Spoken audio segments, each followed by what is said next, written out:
for how severely he screwed my life up. Avoid being friends with girls who have no friends. They have no friends for a reason, I promise you, and it will be the worst friendship of your life. I have fell for this twice. There is a reason no one wants to be around this person. They're an energy vampire, and you know what? To put it plain and simple, they're a bitch. They are a bitch. Today we're discussing the dangerous rise of lonely single women. Our video today comes from Christina Ali. Her channel will be linked in the description so that you can go check her out and support her content. Watch to the end of the video to fully understand the implications of so many women becoming lonely and single and how that is going to affect not only women and society going forward as well as men. And now let's just go ahead and jump right into the video. We have a big problem right now. There's something about being a girl in your late teens and early 20s, which leaves some of us feeling so left out. Everyone is in their little bubble having so much fun, and you just can't relate. You don't know what it's like to have a girly chat at 2 a.m. on FaceTime, and you don't know what it's like to genuinely call someone your best friend. For years when it came to friendships, I felt so invisible. Watching everyone walk by me, having the perfect friendship and the perfect life. When this happened, you very quickly start to feel like you're on the outside looking in. And I made the mistake of constantly blaming myself and telling myself things like, Christina, you need to be more outgoing. Christina, stop being so quiet, start speaking up. And if you feel the same way, one thing that you need to know is that you're not alone. Because society has numerous things in place to make you feel this way. You don't feel lonely by choice or by any fault of your own, but instead it's by design. Over the years, I've learned a lot when it comes to this topic, and I'm gonna share everything that I know in this video.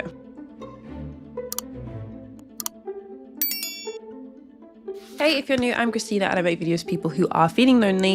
If you're a people pleaser, overachiever, overthinker, over anything out, you're in the right place. In this video, I'm going to be focusing on my experience as a girl. I know lots of different people will feel this way, but I just thought it'd be interesting to make a video on feeling lonely and left out and not included in friendship groups from like a young female perspective. A lot of videos out there touching on this topic all talk about social media. It seems like the big bad word that makes us so alone and isolated, and we're so connected but disconnected at the same time. I feel like social media, yeah, it plays a big role, but it actually is like bigger than that. Because social media has created a situation where people are more preoccupied with how life seems like it's going than how it's actually going. Social media is low-key that friend that only cares about you when things are going well, but the moment you bring up like you're having a bit of a rough patch, like they don't care. I think to the older generations, they don't understand and comprehend just how much some of us, like, we have friends. Like I'll say, oh yeah, this girl's my friend, or that guy's my friend. But when I say friend, I mean, I don't see this person that often. And like, we just reply to each other's Instagram stories. He's my friend, but like, I probably won't see him for another year. Or like, oh yeah, she's my friend, but like we mainly just talk via like sharing TikToks. Like that is our friendship. Versus if you ask a 35-year-old person or like a 40-year-old person, maybe even late 20s, a 28-year-old person, if they say someone's their friend, I feel like they actually do meet up with this person regularly. They know about serious stuff in their life, good and bad. It's not just a surface level friendship where you have an idea of what's going on in their life, but like they won't be able to turn to you when they're going through a rough patch. And that's what I feel like a lot of us are missing out on. Because you could argue like having friends isn't the hard thing. There are a bunch of people you probably reply to their Instagram stories, or there's a bunch of people who you'll swipe up to on Snapchat. I don't even know if that's even a thing anymore. Do people still do swipe ups? I don't know. But like, if you fail your driving test and you come out of the exam like crying because you're like, oh, I just needed to pass this test, who are you going to turn to? Or if your boyfriend of 1 year breaks up with you because he cheats on you and you need, like, you literally, this is your first ever heartbreak and you need someone to turn to, like, who will you turn to? Say you're one of those people that like genuinely you have no real friends. All your friends are people that you just like, you say happy birthday on Facebook, or that you see a photo of them in a nice outfit on their Instagram and you're like, oh my God, look amazing. Like, you know those friends where you only ever post positive comments on their Instagram post and like that's your friendship? Something I think about a lot is why we don't have less of those friendships where we're just keeping in touch via Instagram and TikTok, and more like genuine, real, we meet up regularly, we make time to see each other, real life, real world friendships. And I think one of the big reasons why is because we have a hyper individualist culture. Because of the mega focus on hustle culture and grinding and being hyper productive, climbing the corporate ladder, trying to get a 6-figure job, because of this immense culture that a lot of us have and a lot of the goals that we have as well, some of us have made it a bit of a personality trait to like cut off toxic people or isolate yourself. This sort of culture and this sort of mindset, I feel like is breeding ground to feel lonely. I was listening to a podcast where a woman was talking about this in a bit more depth. It was on the Chris Williamson podcast, and she was basically saying how self-improvement sometimes makes people so like focus on themselves. Understandably, if you've got something you want to work through, whether it's trying to stop procrastinating or you're trying to be more disciplined, whatever it is, you naturally, focus on yourself, you read books, you start to journal, you adopt all these good habits, and it comes from a good place, but then slowly over time, without you realizing, it just makes you so focused on yourself. This might be the case for some people. I don't want people to comment and be like, I'm interested in self-help, but I'm not selfish, I focus on other people too. It doesn't apply to everyone, but a large part of our modern culture, especially when it comes to work and like reaping the benefits in work, trying to earn more money, climb the corporate ladder, building a business, it can really make you the sort of person that's only focused on yourself, and you're not even interested in entertaining people because it doesn't give you any sort of like monetary career gain. It's almost like this category of people, like no shame to them, because this was me at one point as well. Like there was a period of time in med school where my ambition was to like become a doctor and like climb the medical ladder and like achieve a certain prestige in the medical field. Without even realizing it, I basically said, like, my career and money is actually more important than making friends right now. There were literally times when I got invited to go to stuff, go for dinner with people. I'd say no because I was like, well, no, I'm grinding. I want to plan a YouTube video. I want to upload. I want to grow my channel. Like, I knew what I was doing. I knew I was placing my career and ambition ahead of friendship and connection. I did it consciously. I knew I was doing it, but I didn't realize that would have consequences later on. When I was at my rock bottom in medical school, like literally went to the doctor and got diagnosed with anxiety and depression, started antidepressants, started anti-anxiety meds. I thought the reason I hit that point was because I was so burnt out from exams and so burnt out from studying, so overwhelmed.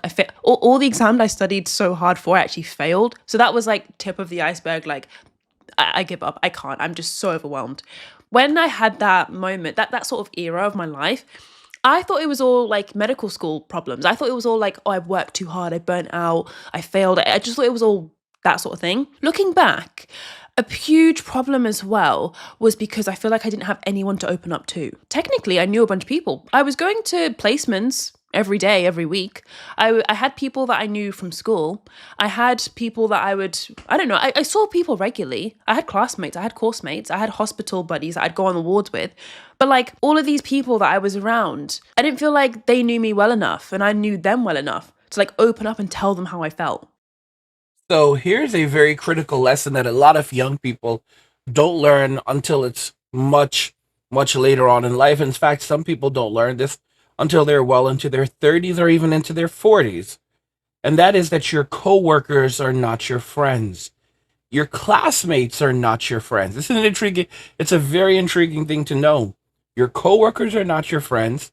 Your classmates are not your friends. This does not mean that some of your coworkers cannot become your friends. For example, there are many coworkers that ultimately became very good friends. All right? There are many classmates that I have who became very good friends. But these people are not your friends, okay? Unless you've established and built an actual friendship where you spend time together. And this is a person that you can actually trust and rely upon. And that friendship continues well after you've left your job, okay? Then it's not a friendship. Let's be very clear. And a lot of people, they think they have a friendship because they go out to have a meal with this person. Like, do you see this person outside of work, outside of group events? Do you actually, do you guys, go to special events for one another? Do you are you actually friends? Or are you just, and sometimes it's like, are you actually friends or are you just work friends as well? Can you rely upon this person? No, then you are not friends. I had a friend many years ago who told me this notion. See, and this is why, guys, it's important to learn from other men. That's something that a lot of you guys struggle to do because you want to have this Disney princess bubble. You want to keep living in your Disney princess bubble. A lot of you, not all, many of you still want to be a Disney princess. You want to find your prince and you want your prince to, whisk you off your feet. And then you're going to live this magical life and go on a magical carpet ride. A lot of you want to be a Disney princess. I'm just being very honest. You want that Disney lifestyle. And that's just not the way that the world works. I had a friend who told me this many, many years ago, over 10 years ago. He explained to me that women will say that they have friends and then they will have, and then, but they have no friends at all. So, for example, a woman will say that she has no friends sometimes, and even though she has plenty of friends, because they have friends, people that they call friend, but they have very few people that they consider someone that they could actually trust, open up to, really open up to, and actually rely on. One of the biggest lies ever told is that women are good communicators. No, women basically quarrel and they go on more and more, and they suck energy from one another continuously. But actually good friends that someone can believe in and trust and rely on, that's very hard to come by. A lot of women have many friends, but they have very few good friends. That's something that's hard for women, because women are not really there for one another. They put all of this garbage out there into the universe where they're like, "Oh, you can do it. You can build this business and you can do this." And that's not your friend. Like this boss lady, this Miss self-made millionaire or whatever, and she's out there like telling you that, you're like, she's treating you like you can meet for coffee with her and she will encourage you. That is not your friend. That might be a mentor, and sometimes our mentors may also be our friends, but usually women, they don't have a lot of really good friends, and they don't have really good friends, because when crap hits the fan for them, they end up in the homeless shelters, they end up on the streets. They cannot crash at the homes of any of these women. For example, how many guys, you have a buddy, and even if your buddy is married, you can go and crash at your buddy's house, right? A lot of women don't have that. A lot of women do not have a situation where if something falls apart for them, they can call one of their girlfriends and say, "Let me crash at your place." It's a strange reality. Women are not the best of communicators. How do you know this? Look at how passive aggressive women are when it comes to men, expecting men to instantly know what they're talking about. Women are more likely to complain about things, but they're much less likely to actually open up about what it is that they're upset about, because they constantly expect everyone to read their minds. This is the way that their brains are wired. Men obviously are better communicators than women, because we spend all of our time trying to figure out how to effectively communicate with them. And not just with them, but with the world around us. This is the reason why men are typically the top salesmen at most companies, because men have to learn how to be effective communicators in life just to survive. Women are given everything just based on their reproductive value and the perception of their reproductive value. They are literally allowed to survive, given handouts by the state, given handouts by the Sims, by society, because they are born women, and they have a perception of value simply because they are born women, because of their reproductive capacity. When it comes to men, if a man does not go out there and grind and create something for himself, he's pretty much screwed, because no one's going to come to rescue him. There are no handouts for men. You have to succeed, or else you will not survive. One of the things that's unfortunate for a lot of these little Gen Zers who are now walking away from society, especially the guys, they don't understand that these are very important years. And the years that they are going to be out of the workforce, that they're not actually building value, creating something, those years they can never get back. As a business owner, I've learned a lot of skills, and I can leverage my skills to other businesses and companies, especially through my portfolio. But if I did not know how to do these things, or I don't do these things effectively, trying to transition back to the workforce would be near impossible for someone like me. I'm now in my early 40s. I'm 41 years old. I'm a Zennial. And, while Gen Zers are being fired from the workforce, it doesn't change, and Gen Xers and millennials are being preferred. It doesn't change the fact that I have been out of the workforce for over 10 years. But I am a business owner. I have been a business owner for over 10 years. So I hire people and fire people. Okay? That's kind of how I roll with that. But if I ever said I wanted to transition back to the workforce, I would have to explain the gap in my resume, and I'd have to show what I've been doing during that time, show a portfolio, show the skill sets that I've built, and that I am capable of creating value. Gen Zers who've dropped out of the workforce for even a few years, and they're already quite young, they don't understand that it makes it near impossible for them to return to the workforce because they're already being shunned. Society is already saying, we don't want you there. And when times get extremely tough, and they need to find jobs because mommy and daddy will not subsidize their living anymore. And it's a load of foolishness that a lot of Gen Xers are doing, saying that they will continue to subsidize the living of their children forever. It's absolutely foolish. And they're setting them up for failure. When the time comes that these Gen Zers cannot live off their parents anymore, then ultimately they're going to find themselves in extraordinary states of poverty and destitution. This is why I said that not only are we dealing with a generation that simply loves to sleep and fart, but because of that behavior, they're going to become a generation of thieves and squatters. Because they will not be able to afford anything, and they have no redeemable skill sets and very poor communication skills. So they're not going to be able to do anything in life. Forget about building a business or a brand or finding a job, especially when jobs are hard to come by, as the gig economy becomes oversaturated and the 9-to-5 jobs become a complete thing of the past. They will basically be out there in the streets stealing and squatting, because they cannot afford to pay these rents, and they're basically, going to end up in prison anyway. So either you put them in jail or you put them in prison, or they'll be out there in the streets stealing and squatting and then sleeping and farting. And that is just the outlook for this group of bad muffins. You have so many women who are saying that I have no friends, but how did you get to that point? What are the decisions that you've made? And is it honestly better for you to have no friends than to have friends and still feel alone?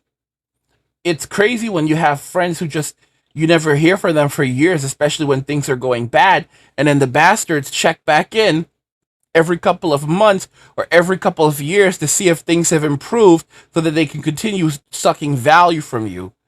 All right? That's an energy vampire, which is one of the reasons why it's best to keep them out of your life to begin with. Avoid being friends with girls who have no friends. They have no friends for a reason, I promise you, and it will be the worst friendship of your life. I have fell for this twice. There is a reason no one wants to be around this person. They're an energy vampire, and you know what? To put it plain and simple, they're a bitch. They are a bitch. How can you be a whole adult and have no friends, okay? You must be a terrible person. I'm not saying I am a saint, but I have so many friends. Friendship requires effort and communication, and these girls lack that. You will soon realise how selfish and toxic these girls can be and how they'll throw you under the bus, especially for a man, by the way. I feel like they always care about men, in my opinion. And before being friends with someone, make sure they have multiple long-term friendships with other people. Make sure they're long-term, because some of these girls are ran through and they've had short-term friendships with everyone, and there is a reason why they never maintain those. Protect your energy and stop being naive and too nice like I was in the past. This is why I really rarely make new friendships, and I don't make friends with people off social media anymore. If you ever message me going, can we be friends? It's a no. I'm sorry, but it's a no, because I can't do it, because you've all been horrible. So, oh my gosh, I am so with this girl. There are some people in the comments who are like, sis, you're wrong. I'm like, sis, you are so right. Because when I first heard her, I was like, oh, do you sound so mean? And then I listened a little more, like, nah, sis, you are so right, girl. Preach, girl, preach, preach, girl, preach. Okay? Guys, so many people are energy vampires. So many people just want to suck value from your life and give nothing back at all. They are not there. And different friends serve different purposes. But some people, when hardship hits, you find out who they really are and that they were never really your friends to begin with. In fact, they just wanted what you had. It's one of the reasons why I kind of keep myself distant. I've had plenty of friends, and I've made friends quite easily wherever I've went. And I still have friends, even though I've gone through a period of time where I just tried to avoid most people. And now I have friends that I just simply keep at a distance, and then I have other friends that I just no longer respond to or give any attention. You know, one of the things I've done was just like changing my phone number so that these people cannot reach me, or if they do have my phone number, I just don't respond to them. And it's like, even, in some cases they'll send you an email. I had a friend, and this was a best friend, and we fell out, and then I tried to reconnect with this guy, and it was his fault. Our falling out was his fault. When I hit one of the lowest points in my life, this was my best friend of like 20 years. Well, yeah, like 15. And he just like crapped on me. And you know what?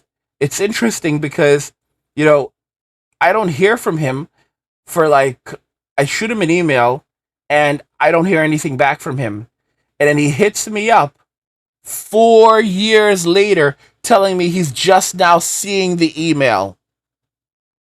We fell out, and I still tried to you know what, let me try to rekindle this friendship or see if there's anything still there, despite what you did. And he doesn't respond to me. And I'm like, okay, good. I should have left that alone. And then 4 years later, he sends me an email like, it's been a while. I'm just seeing this email. You're just seeing this email after 4 years, bro. 4 years, you scumbag. Oh no. Something happened in your life. Maybe you're lonely.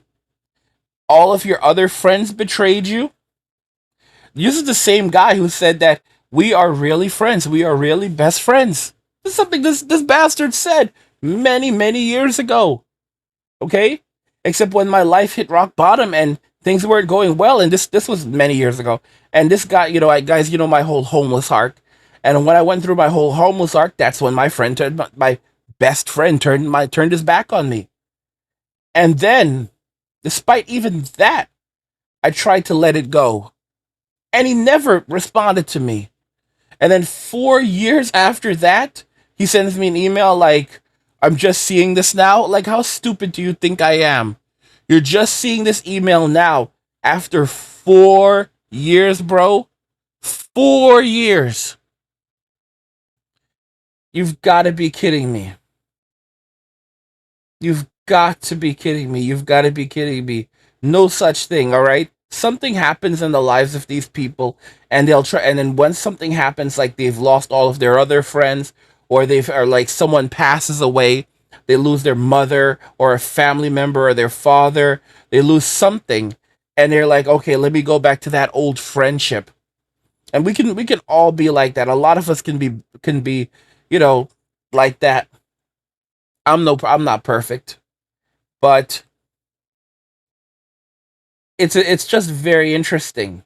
And I'm an extreme extrovert, so my way of doing things is like this. I can't deal with people anymore. I can't deal with the stress anymore of others and the BS that they bring, because most people are just full of crap and they are liars.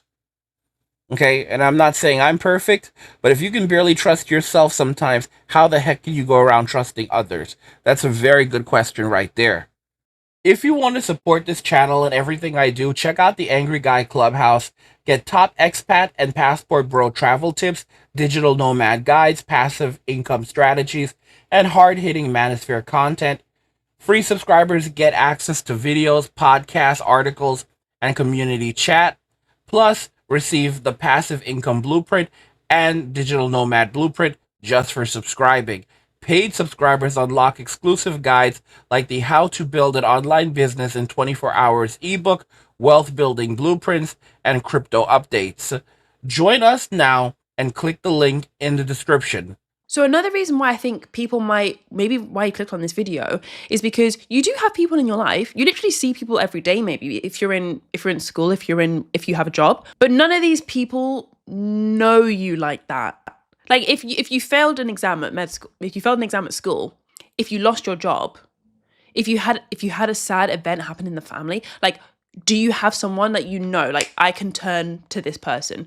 If you don't have that, I feel like you will feel so lonely. And that's how I felt. If anyone's going through something similar, one thing I would say, having like gone through that time and like it's past me now, I've graduated medical school now, so that's like well behind me. The one thing that made me like a million times better was thinking of one person that I could kind of turn to. And I essentially told this person and I felt a million times better. Like, if there's any advice I can give you, even if it's so scary opening up with a problem that you have or a tough time you're going through, like, don't go through this alone. So moral of the story, girl bossing is all fun and games, climbing the corporate ladder, building an empire. Sure, that's really cute. That's amazing. Go off, do that. But being so self-sufficient where you like neglect your relationships isn't you living a thriving life. Like, you can be self-sufficient, but you weren't like designed to be self-sufficient. And this is where I have to say that simps are some of the most despicable people out there. I've had the simps come to my channel and say that I'm wrong, that Angry, you're wrong when you say that women were not designed to live without a husband. They were not designed to live outside of the family unit. And they'll go, I know plenty of women who are older now, and they are single, and they are happy, and they're doing well and thriving.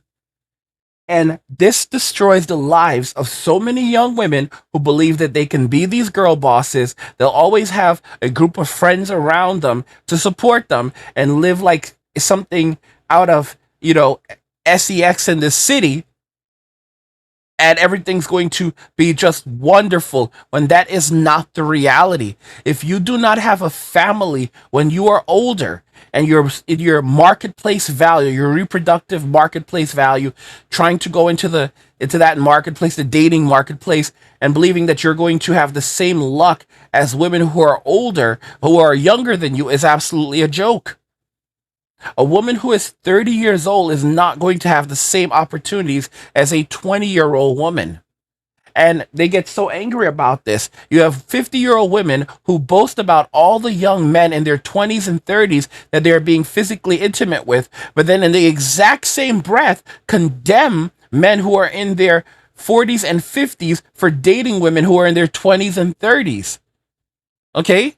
So you have 50-year-old women, and it's basically called hag maxing right now, where young men are going out and hooking up with older women old enough to be their mothers, and these women are boasting about it, but then condemning men their own age for being in relationships with younger women, saying it should not be allowed.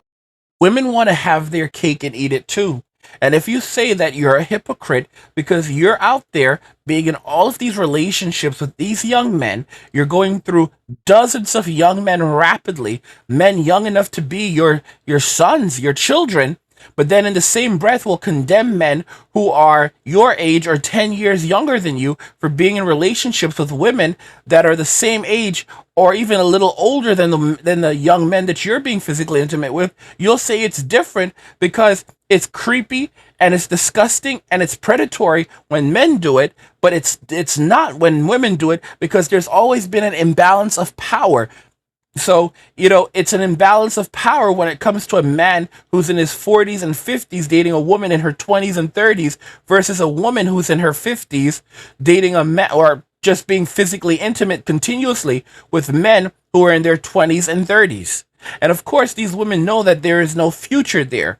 A woman in her 20s and 30s can find a relationship and settle down with a man who's in his 40s or 50s. A woman who is in her 50s running around with a 20-year-old or a 30-year-old and being physically intimate with them darn well knows that she has no interest and no intent of ever settling down with someone that age, because these young men cannot provide her with any value beyond reproductive, beyond physical intimacy. So it's just a quick fling.